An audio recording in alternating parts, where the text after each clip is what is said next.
Hello again, ladies and gentlemen. I'm Joe Hindy, the Android Authority App Guy, and welcome back to Android Apps Weekly. This is episode number 170, so let's get started.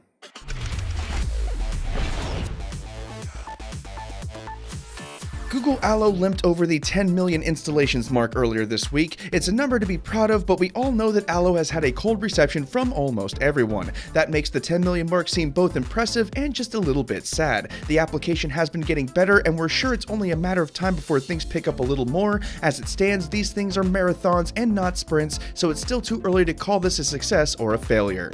Evernote has updated their privacy policy and everybody's pretty mad about it. The policy will give a small number of Evernote employees the ability to view your notes. According to the CEO, this is so the machine learning features that will be implemented soon can work properly. Thankfully, the company will give users the option to opt out if they want to. The change will take place in late January, so keep your eyes peeled if you use Evernote.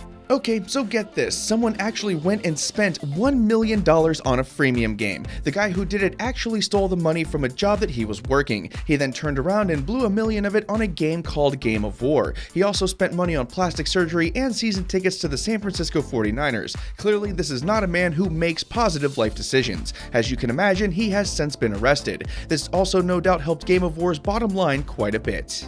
Google has released their top regular search trends for 2016. As you can imagine, it sums up the year pretty well. You can find the expected results like Hillary Clinton and Donald Trump, along with Prince, the Olympics, David Bowie, and Pokemon Go. At the very top of the list was Powerball, which was worth a mind-bending $1.56 billion back in January. Apparently, everybody wanted to see how that turned out. Super Mario Run was released on iOS this last week, and there are tons of gameplay videos on YouTube right now if you want to see how it looks. It's had a fairly polarizing reception so far, with some praising the mobile-centric gameplay, while others wish it adhered to older Mario mechanics. In either case, you can get it on iTunes right now. Nintendo is going to release the game on Android, however they have been a little quiet on when that will happen for right now.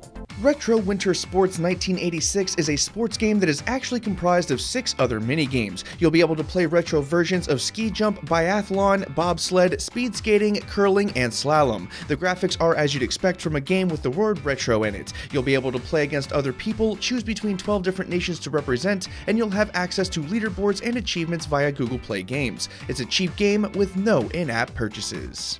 Events from Facebook is the latest arm of Facebook to be spun off into its own app. This one handles all of your events, and it allows you to search for other events that you may want to attend. You'll also be able to import calendars from your phone to keep track of them as well. The interface is a bit clunky but still usable, and it's also worth noting that the app's layout isn't all that great either. You can try it and it should work for the most part, however don't expect the most enjoyable experience just yet.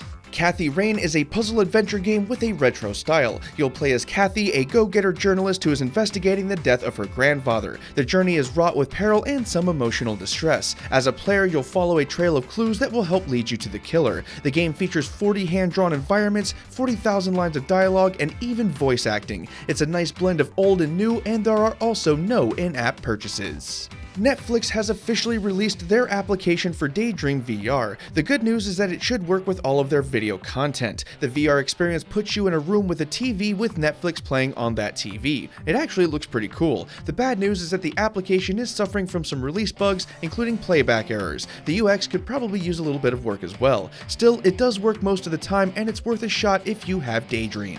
Shadowbug Rush is an action platformer mixed with an infinite runner. You'll play as a little silhouetted robot as you cut your way through various enemies and levels. It features one-finger controls, procedurally generated levels, and dozens of obstacles for you to overcome. You'll also have leaderboards and achievements if you want those. It's a freemium game which isn't that great, however it's a good little time killer that looks nice and plays well. For even more Android apps and games news, releases, and updates, don't forget to check out this week's newsletter, which is linked in the video description below as usual. There you can find all of the Android apps and games news that we didn't have space for here. You can sign up for the newsletter using the form in the written companion, which is also linked in the video description below, and we'll send it out to you every single Sunday. Also, don't forget to check out the Android Authority app for even faster updates. And that about does it for this one, folks. If you want to keep watching Android Authority videos, we have the Fitbit Flex 2 linked up there on the screen and in the video description below. Don't forget to check out that newsletter and keep it tuned to Android Authority because we are your source for all things Android. Thanks again for watching, everybody, and have a wonderful day.